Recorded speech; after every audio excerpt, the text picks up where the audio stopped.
Les bras chargés de vêtements neufs ou de téléphones encore emballés, ils s'enfuient en courant. Ici, ils se servent dans une bijouterie avant de repartir tranquillement. Des scènes de pillage observées partout en France. Mais où est passé ce butin? En partie sur Internet. Sur cette messagerie cryptée, le lien est on ne peut plus clair. Des smartphones dernier cri. Mais aussi de quoi équiper les émeutiers. Sur cette vidéo, des centaines de mortiers à vendre à prix cassé. Et même, comment les utiliser. Des lacrymos, tasers, matraques.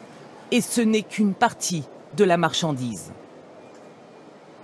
N'hésitez pas à nous contacter, on a beaucoup de stocks volés à écouler. On ne peut pas tout mettre ici. Des annonces à des prix défiant toute concurrence aussi sur Le Bon Coin et Vinted. Des téléphones à quelques centaines d'euros au lieu de 1000 pour certains. Des baskets de marque à moitié prix. Notre spécialiste des réseaux sociaux a passé ses comptes au crible.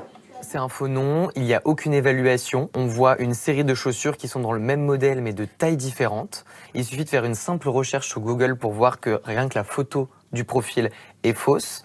Par exemple là, donc je l'ai agrandie, je l'ai mis sur Google et on voit qu'elle vient d'un site étranger où il y a plein de photos d'une fille inconnue qui a été reprise pour faire ce compte, donc c'est absolument une photo volée.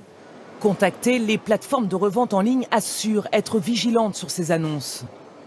Nos équipes sont en permanence mobilisées pour détecter et contrer de nouveaux comportements malveillants. De plus, nous travaillons en étroite collaboration avec la police. Derrière ce business, des opportunistes, mais aussi des bandes qui savent parfaitement quelles marchandises voler.